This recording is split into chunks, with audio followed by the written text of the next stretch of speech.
it's that sort of balancing. We talk here about confidence and making sure that we trust our expertise and trust ourselves. And on the other hand, you are human. You will make errors, and there is no way that everything you think is true.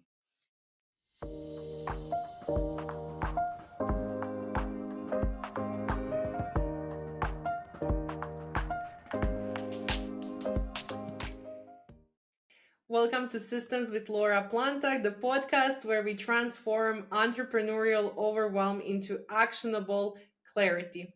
I'm your host, Laura Plantag, founder of Proprium Agency and the systems strategist helping business owners create workflows that support growth, freedom, and peace of mind. This show is all about exploring the systems, tools, and habits that help entrepreneurs run efficiently, impactful businesses without burning out. So, whether you're just starting out or scaling a team, you will hear practical strategies and conversations with brilliant minds who build systems that work. So, let's dive in. This episode of Systems with Laura is brought to you by Proprium, business workflow and automation agency. If you're building a service based business and you're overwhelmed by operations, automations, or choosing the right tools, this is exactly what Proprium helps with. Proprium builds systems that help you save time, reduce repetitive work, and scale without chaos. Learn more at proprium.agency. Today's guest is someone I deeply admire for the clarity and confidence she brings to the business world. I'm thrilled to welcome Edita Bandur, a Croatian educator and entrepreneur specializing in teaching business English to professionals, entrepreneurs, and freelancers. With a master's degree in education, a CELTA, a certificate in teaching business English, and a C2 proficiency certificate, Edita is on a mission to help non native English speakers thrive in international business. She helps her clients improve communication in real life scenarios like public speaking, negotiation, marketing, and sales through a safe, student centered learning approach. She is also the co host of the podcast Seen and Heard and an advocate for using English as a tool for global visibility. So, Edita, welcome to the show. Hey, thanks for that lovely introduction, Laura. And thank you for being my first guest. So I'm really, really excited.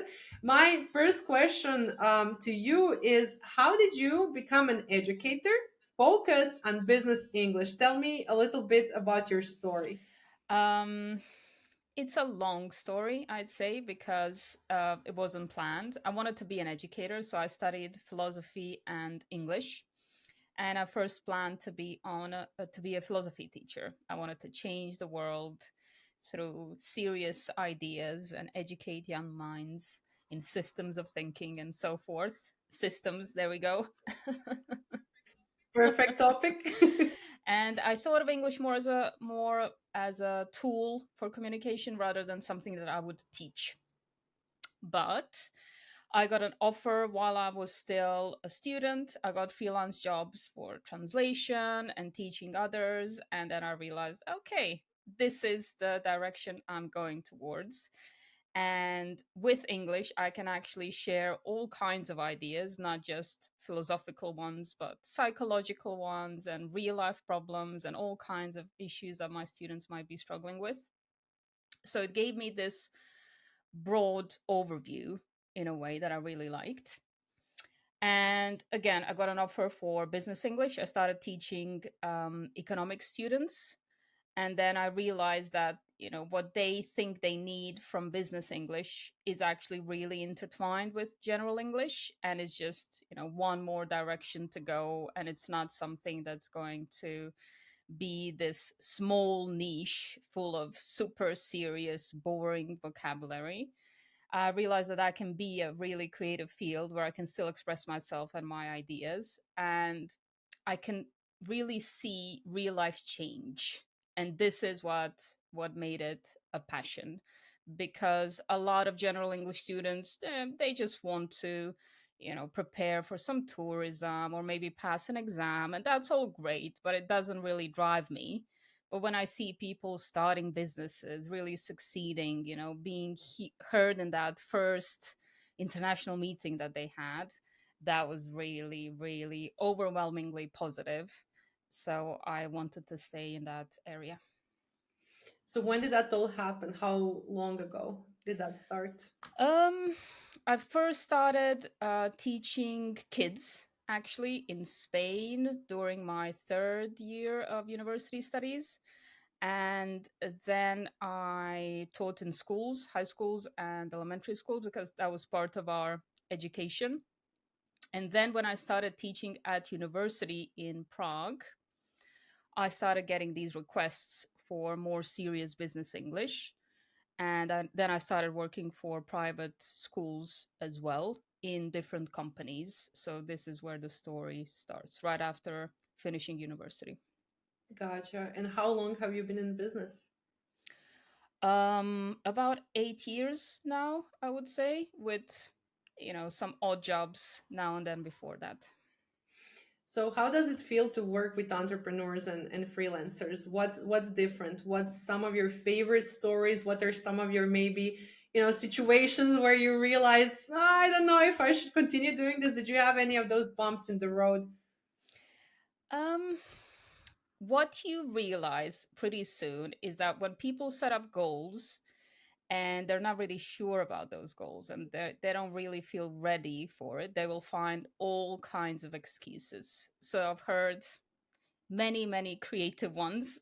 The dog ate my homework, I'm not ready for this presentation. And that was interesting for me from adults. I think from a psychological perspective, you can learn a lot about yourself that way when you observe other people and the kind of math they do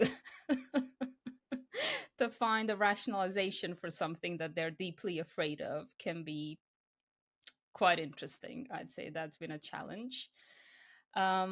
What's super interesting for me as well is that I've had clients who have a lot of experience, who are really experts in their fields, and I admire them deeply.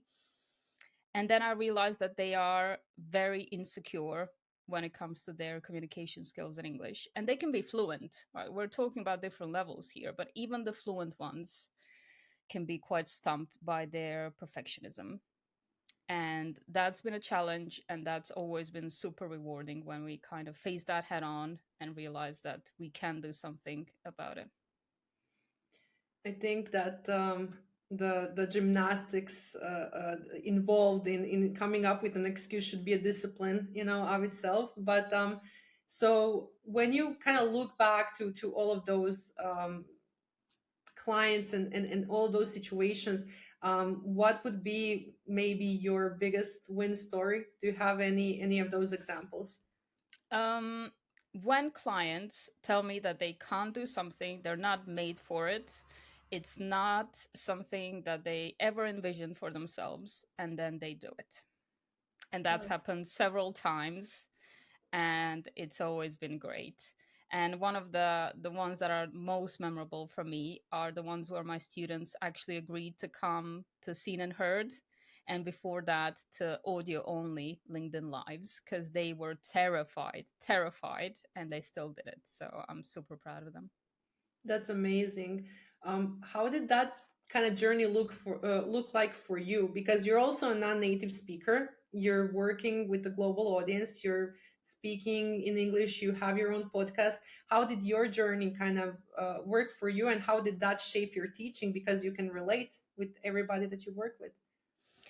I think it's made a really big difference because I've had that imposter syndrome myself. I still do. I still struggle with it. I mean, when you announce me, you listed off CELTA and master's degree and all of that. And I'm thinking these days about this copy and all of these certificates that I mentioned because our students don't care. They really don't care about them. It's our thing to prove ourselves to the community, to prove something to ourselves. And I remember when I applied for the EU grant to open my business, and I asked an advisor what he thinks about my business plan, and he looked at my biography and he said, "You're overqualified. What are you doing?" And in the meantime, I've collected more certificates, Laura. You can read more. And I think that this kind of view that you're never good enough and that there isn't a moment where you can stop getting better, which, in itself, it is a philosophy that I still agree with. Of course, we should strive to grow and improve, especially as educators, because you can become trapped in a method or a way of approaching things. So, definitely get out there and learn things, but it's not about the paper. And that's something that's helped me tell my students that they are enough. And I really believe it. And I know where they are. And I know how much they need to hear this. And creating this safe space, I think that I'm trained in it because I know how much I need it. Yeah, I agree fully.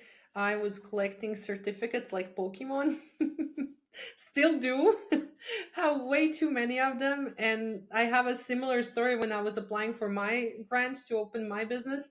I was literally copying my facilitator badges from conferences just to prove, I can do this. I can talk. I can do this. And I gave that office basically like this amount of papers basically, and they said the same. So I still do that. I know we all do that. The imposter syndrome comes for everybody, doesn't leave, but it's kind of the balance, I would say, between, I still learn, but then I have to apply it. So it's much more easier. How do you kind of conquer that daily? What are your methods? There's no method. Well, I think that the way you run your podcast could be one of that methods. The live story, I think that could be a really good one to share. For sure. Yeah, Yeah, getting accountability from others is a major thing. It's really helpful because as educators, and I'm sure it's true for you in your business as well, you're a helper. We're helpers. So when there are other people involved, we really make an effort and we make it happen. But when it's just us and it's about us, we can overthink. So involving other people, telling other people, announcing to them, this is what's going to happen. You're going to be there. That's what gets things going. And this is why, having a teacher, a coach, a mentor works. Even if, you're super fluent and you don't need a lot of language practice, just having someone there that expects you to do something you said you would do is a major thing. definitely. Do you think is it more of a mentality thing? Is it more of a cultural thing? And if yes, why and how do you see that kind of, happen in real time with your clients? It's a mindset thing. And mindset is complex, and culture is part of it. Gender is part of it. Most of my clients are women, and they have more self doubt and more burden of social expectations put upon them. And when it comes to our area of Croatia and the Balkans and ex Yugoslavia, it's even stronger than in some other countries in Western Europe because we live in a pretty traditional society where the roles are quite strictly applied in all areas of life, and business is unfortunately one of them. So I can see a lot of doubt there in very successful individuals. This is the part that really surprised me because when you're a beginner, you're expected to be, to lack self confidence, to have certain doubts, a lot of questions. But when you get there and you have like tangible proof and people really admire you and they voice this and you're still in that space of, I'm not good enough, then that's a pattern that needs to be broken very slowly and very carefully. But I believe that we can get there. And that motivates me. So what would be the benefit of doing your business with using English as a global tool of communication? Well, for one, you have the world as your oyster, right? You can communicate with anyone from any part of the world, basically, right? There are some exceptions, but more or less, it's accepted as a global lingua franca. So the opportunities are really vast. And it's not just about getting clients or collaborators, it's also about getting access to education, to new trends emerging in the world that might not be in Croatia or the Czech Republic or any small European country. Access to tools and a better way of using them. AI is big these days, and even though it might work in your local language, it has been trained in English and it's going to perform best in English in most cases. So there's that. There's being able to read publications in English, for instance, in your field, scientific studies, journals, magazines. There's so much content out there that is very fresh and new and from all over the world in English. So having that in your toolbox is really important. And I think that they have been aware of it for years now. And I think they're aware of it as it is now. So let's say I'm just starting out with thinking about going to a global market, and I don't think I'm good enough. I think I need to have another certificate, and I'm learning, I'm preparing. I need a website. I need all these stuff. All the tools ready, and when I launch, it needs to look like this huge successful company. Would you tell me to wait more, or how would you encourage me to just switch? And what's the difference between just having clients on Croatian market and global clients? Is there any difference? Right. Well, the answer is it depends, of course, what your industry is, what you're aiming for. You will get more of a range. So, whatever your price is or whatever you expect to get for your services, you will get more options there. That's one thing for sure. I wouldn't tell you to wait. I think that would be very counterproductive. What I tend to do is find one small victory and then the next one and then the next one and so forth. This is what works. We focus on small things first and then we get to the big ones. And sometimes the small ones or the ones that are seemingly small get to be the big ones, the ones that really, boost your confidence, or they get somebody to reach out, and that one extra person that tells you, wow, you did well, is enough for you to really see that you are in the right place. I agree. I would also add to that, I always thought every client is going to ask for all the references, check my degree, want me to scan it for them, show proof, be sure. And what I encountered is that it's all human connection. It's not even, show me the proof. It's literally, hi, I'm Laura, and this is what I do, and this is how I can help you. And I've learned that based on, how you connect to that person, they're really ready to give you work, because intuition doesn't lie. And when you move aside all the bells and whistles and all of the stuff that we think we need to have, and like what entrepreneurship is, basically our kind of approach, it's a little bit different. Do you find that to be the case for you also? Absolutely. Absolutely. One thing that I always remind my students is, the question is, how do you judge others? What's acceptable to you? If they're preparing for a conference, what would you say if somebody took 2 seconds to think of a word that they're looking for? Would you immediately put them in a box of incompetent, unprofessional, I never want to work with this person? Of course not. So why would anybody else think of you in that way?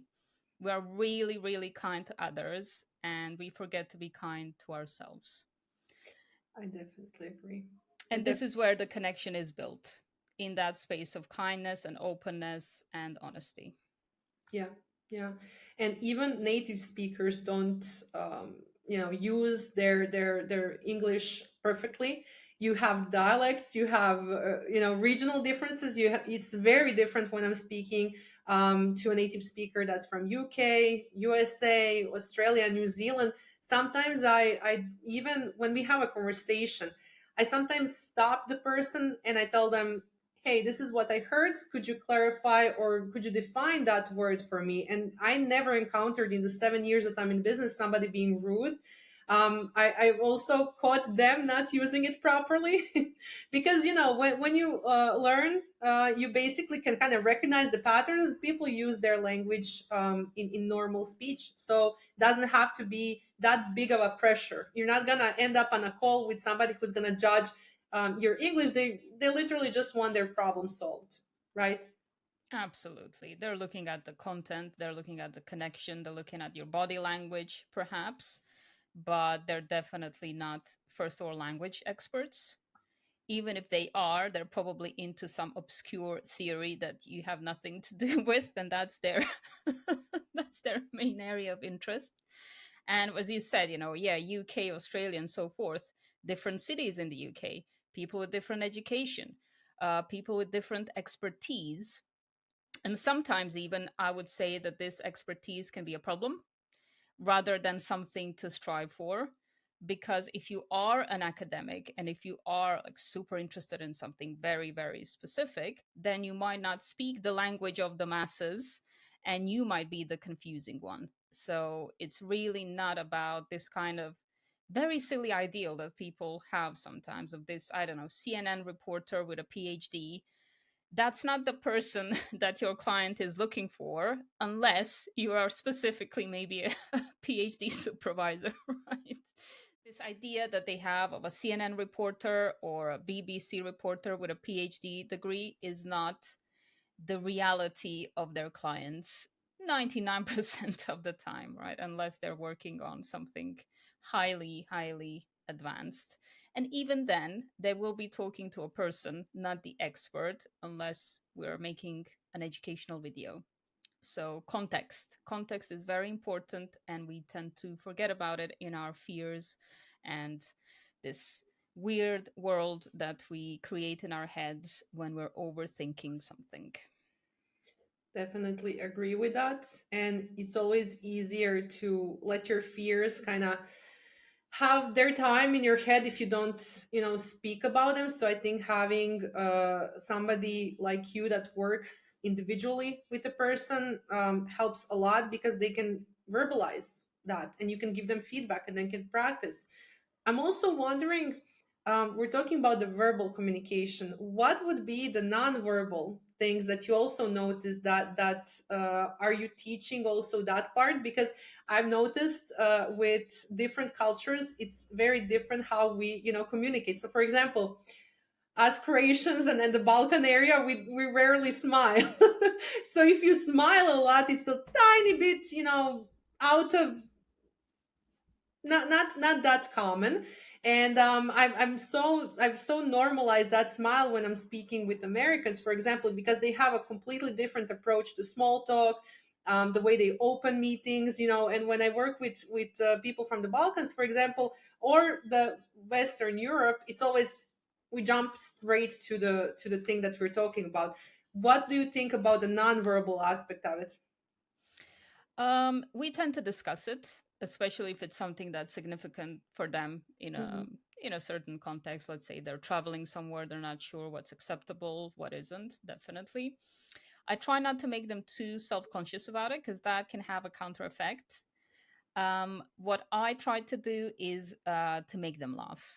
I think that's very important in lessons to include a bit of humor, not to take ourselves too seriously, because then you stop that cycle of overthinking. Then you humanize the situation, and that's how you help them, humanize the situations that they're going into as well. Makes complete sense. So, how do you structure your approach when you prepare your one-on-one or group coaching? How do you structure the lessons? How do you structure your work?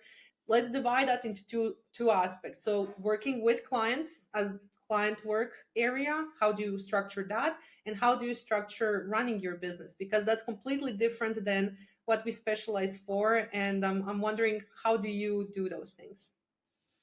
Well, I'm still experimenting when it comes to structuring my business. It was quite a shock at the start when I realized that that was quite different from the way I structure my lessons. But when it comes to lessons, I think there's a lot of things that you can translate. It's just a bit, different in real life. The first thing is research. we have to gather a whole bunch of information about our clients in any way possible. The clearest one, the one that we always have, is a sort of needs analysis, answering a lot of questions.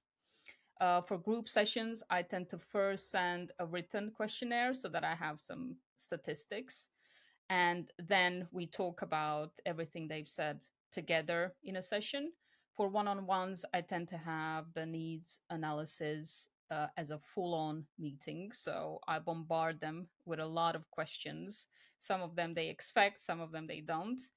But I get a wealth of information that I can use, not just for the design of the lessons, but I get a feel for who they are, what their level is, because with this experience now I don't need to test them anymore. It's much easier this way, and I don't put them on the spot, and assign them numbers anymore. I've kind of stopped doing that, and I prefer it this way.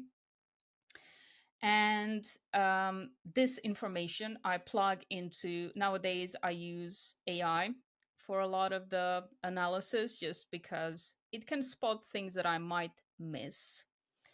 And this has been really helpful because, again, with experience, you notice patterns. And I know some things are going to be in almost all sessions, like, lack of confidence.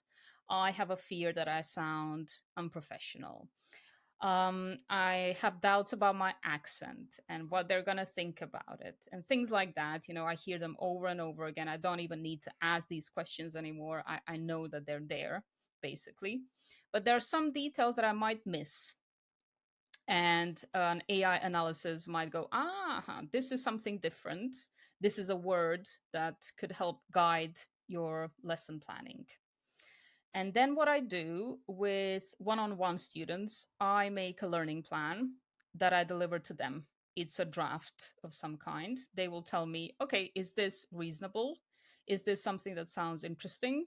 Would you add anything or would you delete anything because you think you might not need it in your business or it might be too hard for you or whatever? And then I design lessons around these outcomes that we've arranged.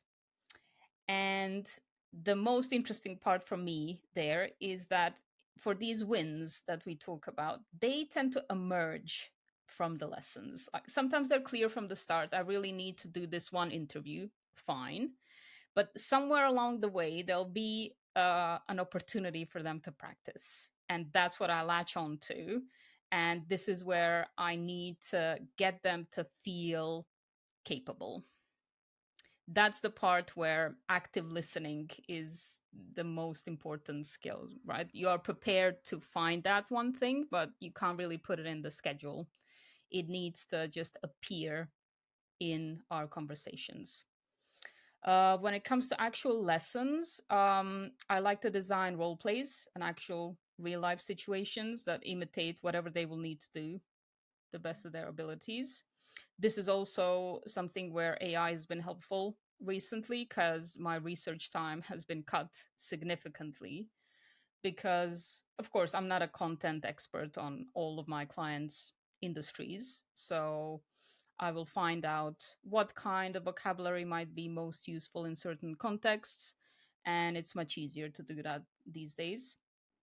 I also compile a list of notes after each lesson, and it will have those very boring but very useful dictionary links so that they can hear the pronunciation in case they forgot it and things like that. So they can see the nuances of meaning of some words, some visual help normally, because that's something that's helpful for them to remember, and they will normally have some sort of task to do. This is dependent on their time and motivation and what I can get them to do, because every learner is different. So you can't overwhelm people who are collecting 17 certificates, for instance. Yeah. Right. So you find some way for them to use what's been learned so that it doesn't just evaporate. That's a really important part of the lesson design as well. So, if I'm working with you and you're preparing me for an interview, for example, how many sessions do we need versus if I'm trying to be an entrepreneur working with clients from America? It really depends. there isn't one clear cut answer. I sell packages of 15 lessons just because that's a reasonable number of lessons where we can achieve something. What that is, that we can see together, right? It can be that one interview. Perhaps we'll get to do two interviews because you're a quick learner, or your boss said, or your client said, you know what, I have to move it 1 month before. So it happens, right? Sometimes it's a more broad goal for my students, and it's something that they may not feel ready for in 15 lessons. So we'll find something smaller to work on, but then they'll need an extra 15 or maybe 30 or so. It's really, really client dependent. It's definitely hard to generalize there. So when you're preparing all of that, you probably adapt to different learning styles. I'm assuming you encountered people who prefer visual learning, some people who prefer more of a spreadsheet approach, just like me and stuff like that. So how do you kind of adapt to different kinds of learners? Um, the learning style thing is a bit of a pet peeve of mine because that's a myth. And it's been disproven Tell me more. many times. People are not like easily put into these boxes, visual or whatever their categorizations were. People have different personalities, and people have a different amount of time on their hands, and people are more or less perfectionist, and they have certain learning habits, certain learning times, and certain challenges. And this is what I adapt to. If somebody tells me, oh my God, I almost forgot about this lesson. Oh, my 3 kids are going to drive me insane. I have this client waiting for. If I give them like a big task, they might not come to the next lesson because they'll be ashamed because I couldn't do that. Oh my God, I'm such a bad student, right? So instead, you do something in class that makes them feel that they're moving forward. Or maybe you will do that review at the beginning of the next lesson, and you'll tell them, you know what, we might need a bit more time because you don't have a lot of time for self practice. And, of course, students have to do their part.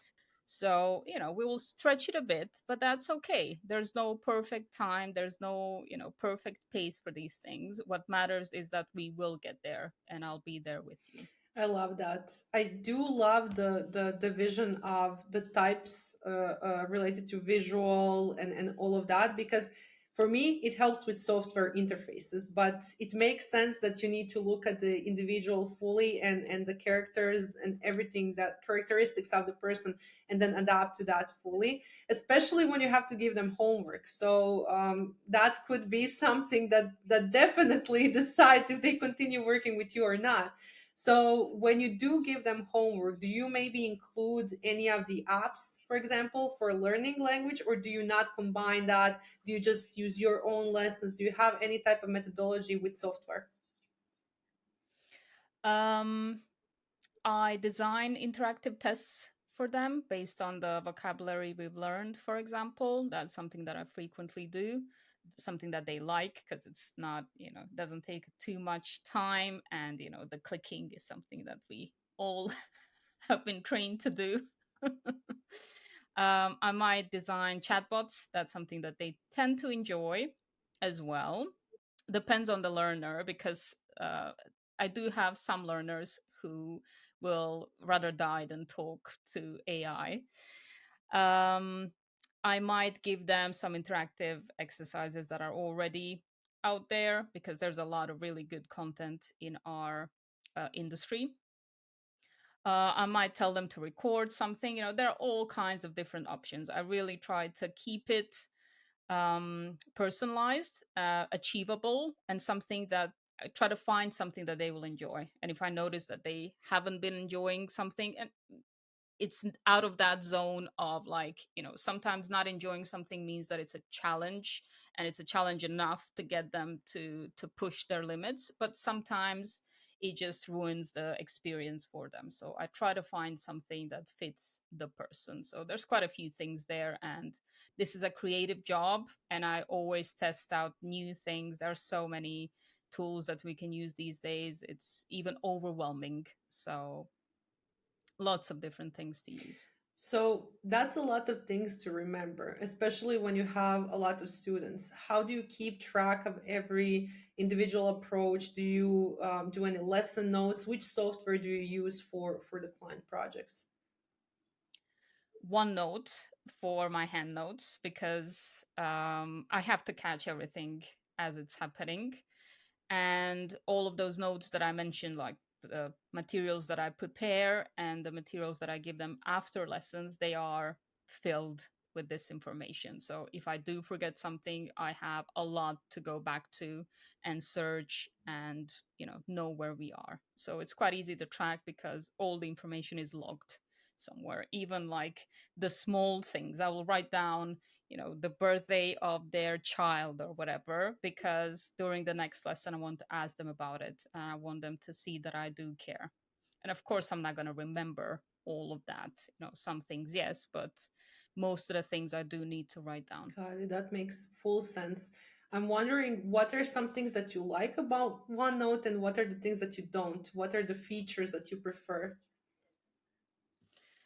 Um, I love that it has a lot of options when it comes to different colors and shapes and types of pens and pencils that it gives you, because I like to doodle and it helps my memory. And I like to highlight things and circle things and cross them over when I think, okay, this is silly. This is something that they just said and it's not true.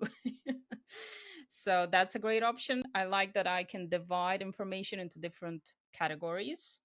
And what I really love is that it's searchable.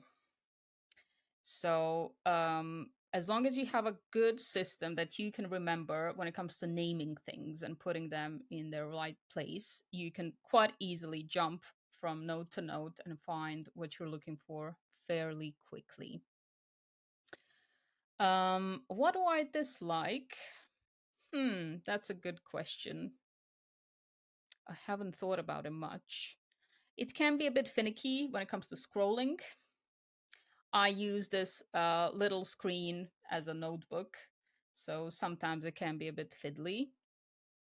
And I would like it to recognize my written notes as text a bit better, but my handwriting can be all over the place, so they're not fully to blame. I can definitely relate. You can see my Apple Pencil. I don't even leave it when when I'm not writing, but Same. you have to because you definitely, I think you learn faster when you write with pen and paper. Yes. And of course the electronic version, I write on my iPad. I have a little bit of a screen cover that gives this paper feeling, so it helps. Even though I use all of this software, I use all of this technology miracles basically, and we have everything connected and all of that. At the end of the day, it's much easier, especially when I'm talking to people. While I'm talking to you, I am doodling for my next question. So I think that's really a great approach, especially when it comes to the file naming. People usually have a lot of, I would say, challenges with that, and I've encountered people to always final version 55,000 Hmm. something, and then you can't find it. How did you come up with your naming system? How do you keep track of that? Hmm. It wasn't like something that I consciously developed that I can tell you, okay, I decided one day to engineer it, but I was that person during university that had some final versions that she struggled to to find. So I was aware that that's not going to cut it. So what I use is my students' names, for example, because they are unique, so I know that everything related to this one student I can find if I search it.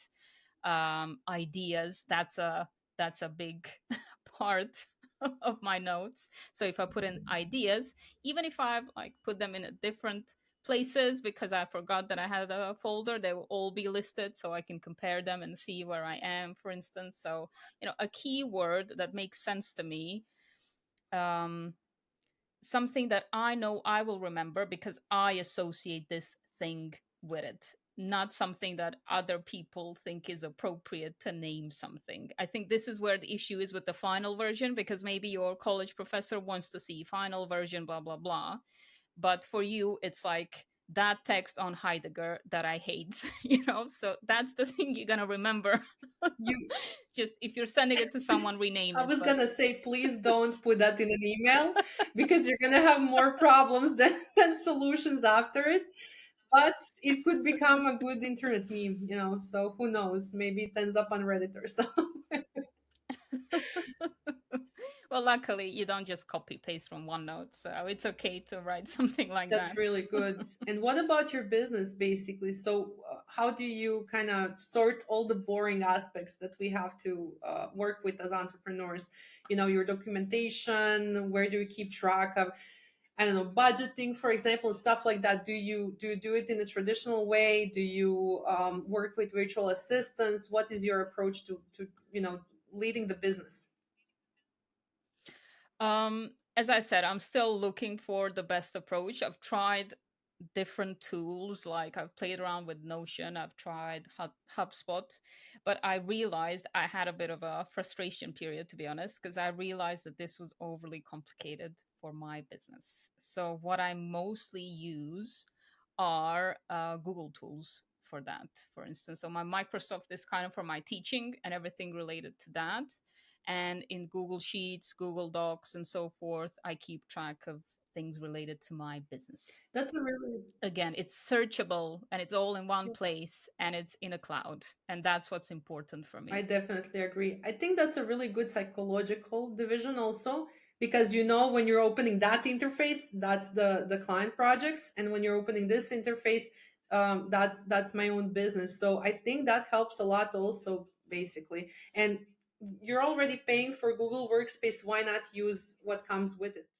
If today's episode makes you realize your tools are not supporting your business, Proprium builds systems in tools like Airtable, SmartSuite, ClickUp, HubSpot, Make, Zapier, and many more. Proprium's team maps your processes, builds your workflows, automates your tasks, and trains your team. If you want systems done properly, visit proprium.agency. I also found very useful. I discovered that fairly recently. When you're creating SOPs and you're using Google Docs, you can use text to voice. So basically, you can dictate to Google Docs and you can basically create whatever you're looking for as a document. Do you use any of those things? And I also want to circle back to AI, and I'm wondering which AI tools are you using and how? All right. When it comes to voice to text, I use my phone for that. So the Note app normally, because that's just the things that I come up with while I'm away from my computer. Otherwise, I can do it myself. Um, when it comes to AI, I really like Claude for writing because um, I need to train it less than ChatGPT to get Well, depends really on which decent model. results. Right now, not so much, but yeah. Yeah, it's hiccuping lately, but in general, it's been a really nice friend of mine as well. And I like the tone that it's programmed in. It's really psychological. It's nonsense. I think it's probably being developed a bit less than ChatGPT now, but I still have a fondness to it because it was one of the first AI tools that I used. And it wasn't, we talked about cultural differences, but there's this enthusiastic tone to ChatGPT until, of course, you can modify it, but the default is very in your face. And that can be a bit alienating. Claude didn't have that. It had more of this academic kind of tone to it, which for better or for worse, I respond to. Sometimes it's a problem, sometimes it's an advantage. It really depends. I use it a lot for brainstorming. It's really helpful. This can be quite a lonely job to do. And having a sort of thought partner that's pretty neutral can say stupid things just like humans. So, there's still a level of critical thinking that you need to employ and can surprise you in some ways that again can be positive or negative. I think it gives a sort of dynamic to your thinking, whatever it is. And sometimes it results in me being more self-assured about my human ideas, It's like, what on earth is this? No, this ain't gonna cut it. I'm gonna have to do it like the a more in a more simple way that I can enjoy. And sometimes it really reveals things that I gloss over for whatever reason, be it a bias of mine or some hyper focus of mine or whatever. So it's really helpful in that way. In designing all kinds of activities, in making inert things interactive. That's one of my favorite things. So, when it comes to learning design, when it comes to making things more user friendly, more interesting, more fun, you have the same content that you used to have in some non clickable form, and now you can plug it in and make it into something that they can play with. That's a major part of what I do, and it's super fun. And I want to dedicate more time in my schedule for that. That's kind of my next thing, actually, my next idea. Because when I first started playing with AI, I created a text adventure game, Ooh. which, as a nerdy weirdo, I really like those Tell me kinds of more things. as a fellow nerdy weirdo. It's something that can be a bit hard to sell to my students, and interactive fiction is quite a field that's literary, and it's female Mhm. dominated, which I love, unlike most of the gaming industry. So I always really loved it. But it's often quite complicated for my students. So I wanted to create something that was on their level of language and that explicitly teaches them English in some way. And when I was able to do that, so quickly. Like, I remember some unfinished projects from God knows when, like 10 years ago, where, oh, who can learn Twine? And now I need to learn this and go, oh, programming this and that. It was really a pain. And when I realized, oh my God, Claude and ChatGPT can do this in like 5 minutes. What the hell? Like, my childhood dreams are coming true. Finally. Yes, yes. So for creating artifacts such as that, they are really, really helpful. Something to keep the creative juices flowing, because we're not. I think it's opening up a whole field of possibilities for people who don't know much about coding or different things, graphic design, Canva, the things you can do in Canva with 3 clicks now, and the sort of things you had to do 10 years ago to get the same effect. It's crazy. So, to create an episode cover for my podcast, 5 minutes. Overthinking and overdoing and over planning in the old tools would have taken so much more time and energy. So that's something, making things visually appealing for my clients. Perplexity for a lot of research. If I'm interested in something, especially, we talked about this learning. We keep learning new things about pedagogy. And sometimes you get a sort of feeling, like, I think, like what you mentioned, Laura, with writing down with your hand. There are studies that actually prove that this aids your memory. So I might go to Perplexity and say, could you dig this up for me and give me, some proof or disprove this idea? Is this just my bias, and so forth? That's been the perplexity part for me. That, and exploring, like, what should I buy gadget wise, things like that. Yeah, and then you end up on Amazon, and basically the delivery person starts knowing your full name and habits, and you just chat with them. Every week something new arrives.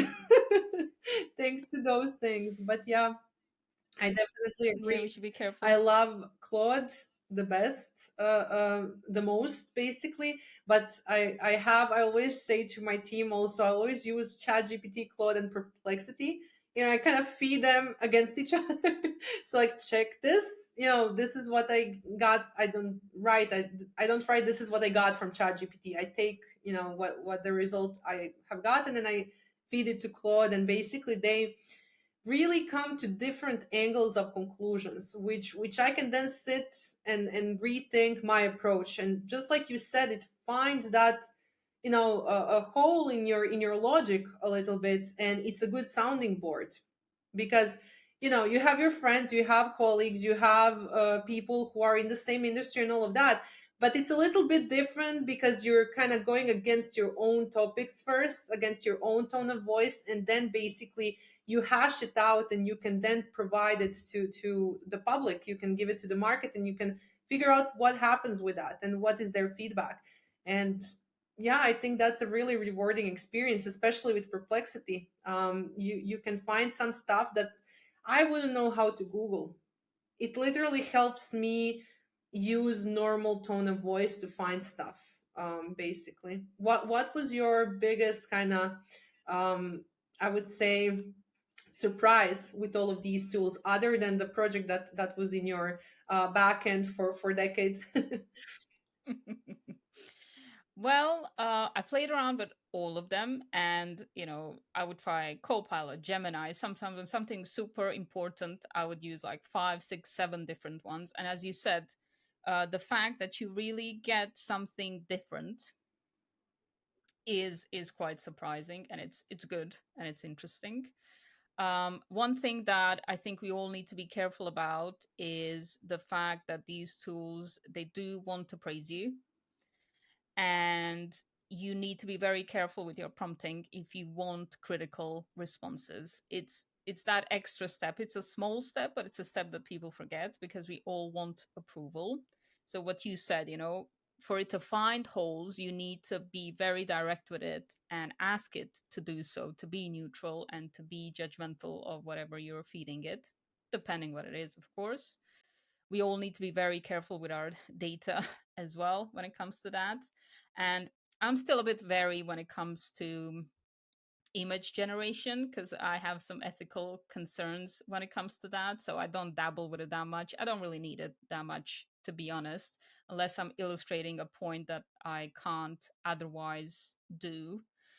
Um, I think that it's very interesting to see how they develop because the way that they've been expanding has been quite interesting, and it can be a bit concerning in a way because we wonder where all this data is coming from.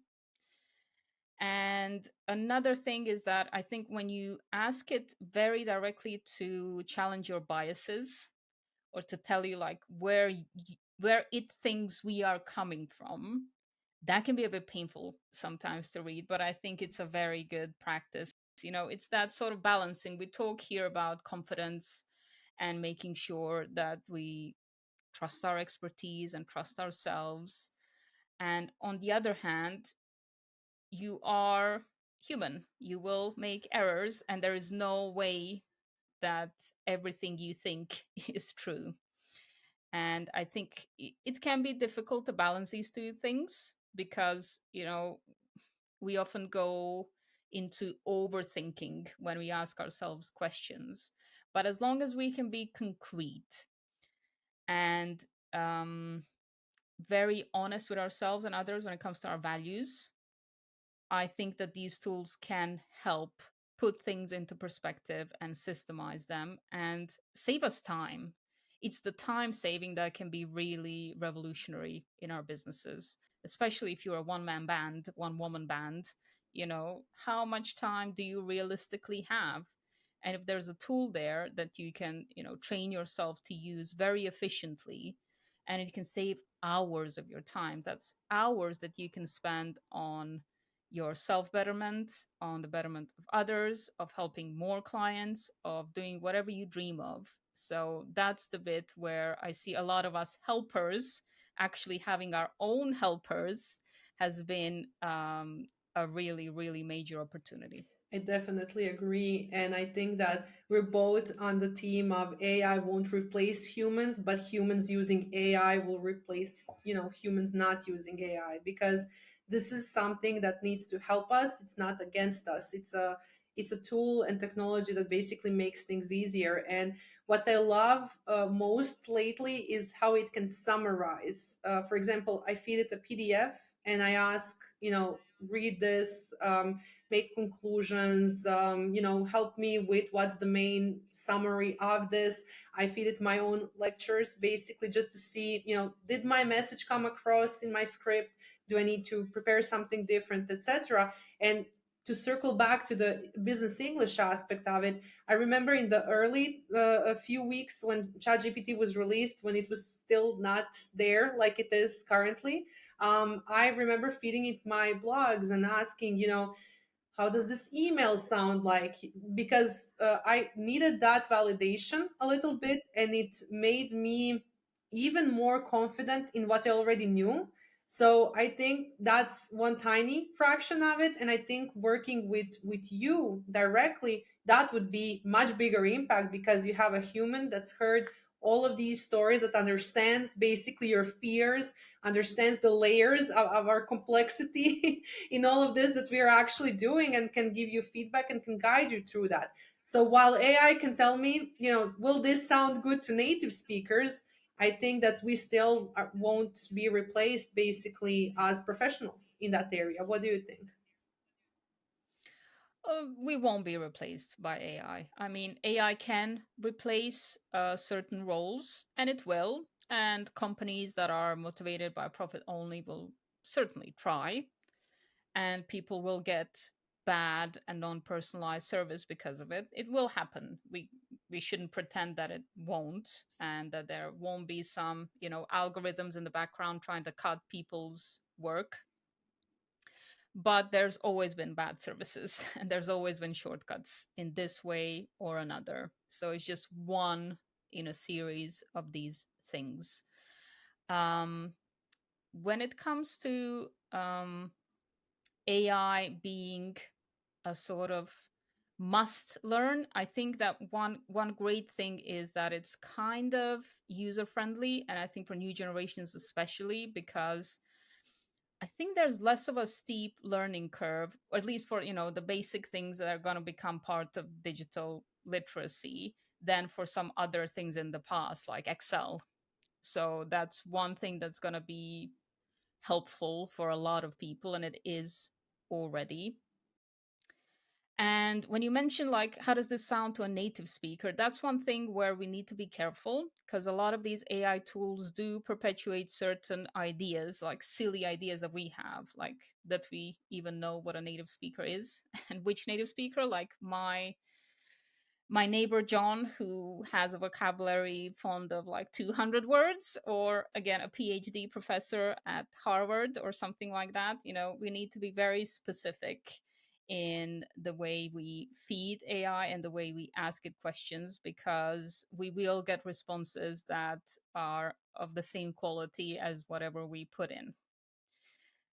So that's something to definitely be wary of, and something that we need to include in all aspects of education, I'd say, because people are not aware of it. People use Google badly still, and they will use AI tools in a very superficial way, and it might be used to perpetuate certain biases and silly ideas. Like, I mentioned the learning styles. Of course, we can interpret it in different ways, but this, like, basic idea of learning styles that has been disproven, I still get AI responses with the inclusion of them, because it's been repeated so many times that it's basically true for a lot of people. And there's a lot of information out there like that, that's just true because it's been said so many times, not because it's been proven. I agree with that fully. I love to feed it context, and I love the prompts. I'll give an example. When you tell AI how to act, in terms of act as a marketing expert or act as a podcast expert, for example, when I was researching how to start and stuff like that. And I always do feed it, for example, my native speaker would be my ideal client. So I think it's very important to emphasize that. And I do have a silly question for you. So are you one of those people that says thank you just in case if the if AI becomes sentient or no? Yeah, Yeah, I do. And I give it approval, like my students, like, oh, that was a really great response. And it goes, oh, thank you. have to check. That's also very very crucial step of that. So Absolutely. At this point, it's not even this idea of, I'll be saved when it comes. It's more of a like, this is my Yes. friend now. I can't just treat it like any other person. Well, there are different uses for that. I've also encountered that you can, send pictures and you can ask things, or you can do recipes, for example. So I really feel like I talk sometimes more to Chat GPT than to my best friend. But I found it really useful for a lot of those things. So I'm happy that you share the experience. Oh, absolutely. Perfume recommendations lately. Amazing. Um, it's been really helpful because nobody wants to listen about my perfume obsession lately. Didn't know that, Also, but yeah, shows and movies for my students as well has been very helpful, especially if you have like different tastes and I'm not sure like what's good out there for some research and really light topics like that. It can be really helpful to get them to listen to English more, for that's instance. amazing. Do you have any perfume recommendations for the audience? Oh, absolutely not. It's so personal, Laura. I need to know so much about these people. We'll ask in the comments and then we'll see what comes up on YouTube. So I'm going to switch gears, and I want to talk a little bit about your podcast. Could you tell us what's the story behind Seen and Heard podcast? Okay, so it started first as a nameless audio show on LinkedIn because of a dare in a course that we did with Vishnya Železnak, me and Darko. And I don't remember how we had a collaboration there of some kind, I think, and this is what it ended up being. And then at some point, Darko very gently nudged me towards video. I don't recall how long I was resisting. I think during this audio, it's like, oh, maybe we could do video. It could also be okay. Maybe someday we'll see. But he did a number of me, and I don't know what happened next. I think Vishnya had another dare, something to do with video We have to content. tag Vishnya to check out this Oh, part. absolutely. Shout out. 'Cause I'm one of those students that have to collect points and have to do their Yeah. homework. So I did it and we started. And at the start, we just had a pretty brief conversation about what's in common between a language teacher and a photographer. One thing that we have in common is that we talk to the same audience, basically entrepreneurs. So that was a major point. The second one was confidence and visibility, are two kind of big things that we both address. So we realized that we could combine it into one thing. And we try to give visibility to people whose first language might not be English, and people who need more visibility because of their business, and we give them a voice and an opportunity to do so. At the same time, we have some fun, we learn different things, and we practice our own visibility because it's a way to kind of stay visible on these networks, especially if you don't feel like writing a lot. Like me, like at the start, this was one thing to do on LinkedIn that I actually enjoyed because it's spontaneous. Because once you're live, you have to chat about things, and the ideas are flowing just like in a regular lesson or meeting or whatever. And I felt natural there. I didn't have to force myself. So that was some content that I can do that I know, will gain some traction, that I don't need to overthink, that I don't need to invest too much time in. So it seemed like the perfect thing to do. And it still kind of functions that way because I'm still pretty lazy about marketing, but I'm getting there. I'm getting more comfortable with these things because I had that first step. So it's what I was talking about with my students. When you have these wins and when you can be consistent about one thing, then you realize, okay, maybe I can be consistent about something else in the future as well. That's amazing. And I think that laziness is also a superpower because it makes you, find shortcuts basically, in a good way, hopefully, not in any bad way. But then you basically kind of trick yourself and you make your own system, you make your own shortcut.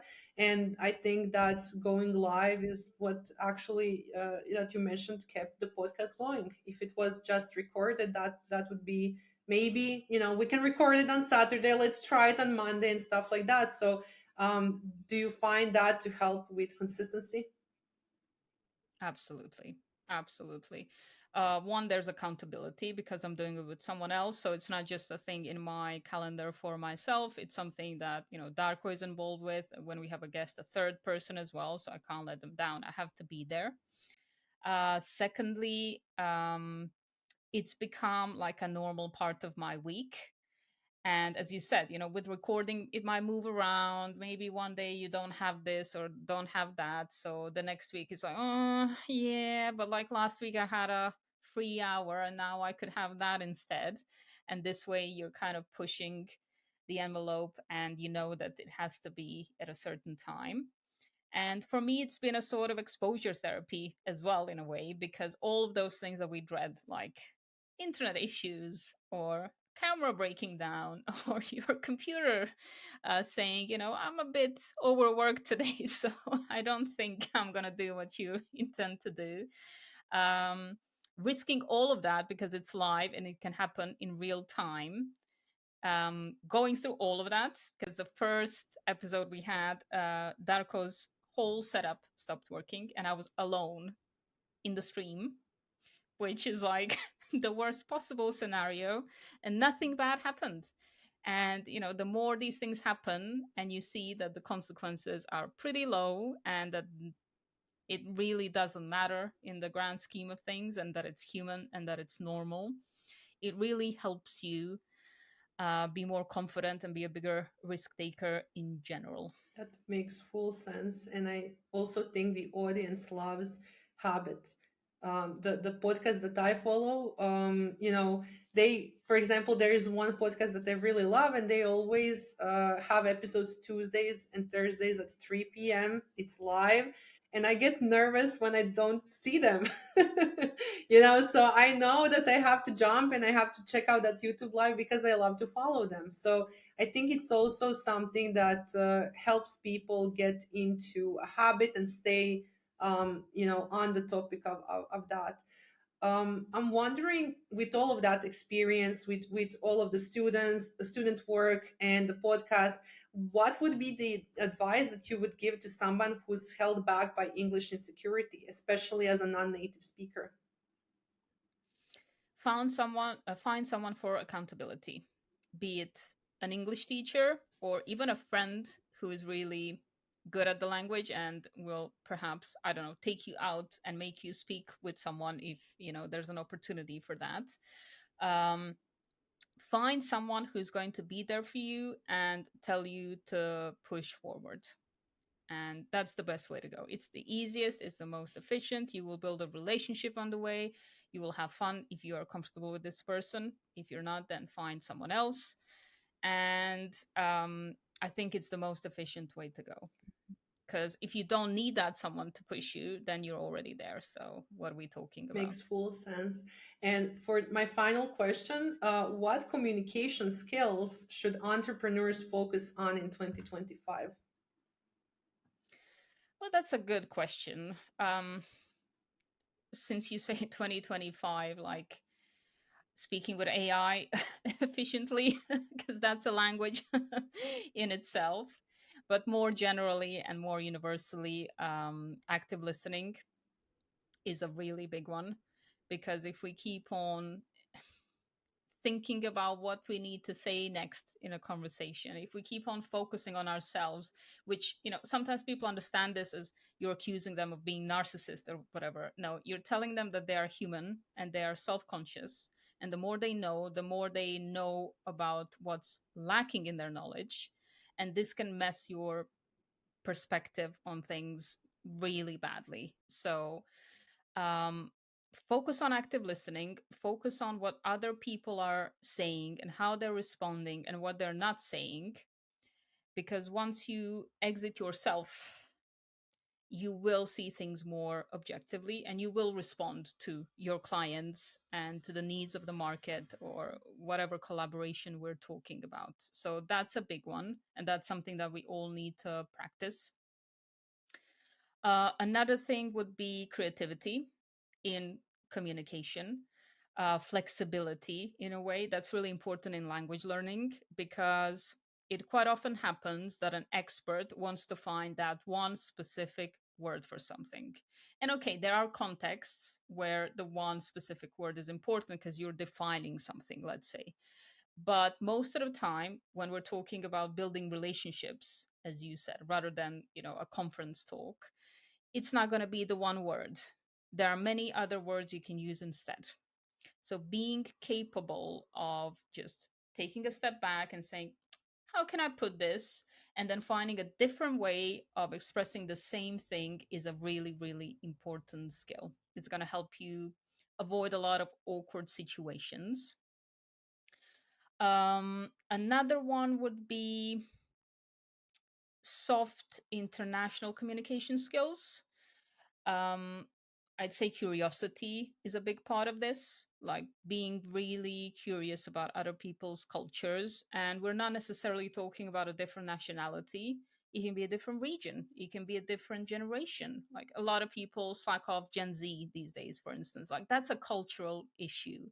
Instead of doing that, be curious about what motivates these young people or the older generation, because that's going to enrich all of us. It's going to make us, again, more flexible, but also more knowledgeable and more capable of attracting clients and opportunities, because people will feel seen and heard. Let me plug that, those keywords again. And empathy. Empathy is, I think, a big part of all of this, what we were saying, curiosity and flexibility with empathy. Because if you're empathetic of other people's mistakes and worries and fears and all questions that they have, then you will see that reflected towards yourself, and you will be better at active listening and receiving whatever the key information is, that's going to help you shape and sell your services. I really love the way you phrased all of that, and I think that's a really powerful way for us to come closer to the ending of the first episode. I really think that this was a really powerful conversation, and thank you so much for sharing your experience, the systems that you use, and even your heart with us today. I really felt the passion that you have for what you do, and I really love that. And for anyone who's going to listen to us later and be thinking, I need this kind of guidance, where can they connect with you and where can they find you? Thank you for asking me to be your first guest. That's really an honor and a pleasure of mine. You're a really good host, and I hope that this will have many, many, many episodes to Thank come. you. When it comes to finding me, LinkedIn is the best place. I do have Instagram and other socials, but I'm not really using them very actively. So send me a DM on LinkedIn, and you can find my website as well. I'm currently making version 2, but there's still some information there that you can find. And also on Eduza HR in Croatian, if you want to see what I offer in Croatian, if it's easier for you, or you like to click that purple button. I think it is there. If you're already on the platform, you can find me there as well. Amazing. Thank you so much again, Edita, for being my very first guest. I'm very excited. And this is the most beautiful way to kick off this podcast. So, if our listeners enjoyed this episode, follow the podcast for more, share it with a friend, and leave a review. I'll see you in the next episode. Thank you so much, Edita. Thank you. If you enjoy conversations like this, you'll love the Proprium Digital Network. It's a community where digital service founders get tools, templates, weekly insights, and behind the scenes guidance on building systems the right way. If you want to stop building systems alone and start building with support, join us at proprium.agency.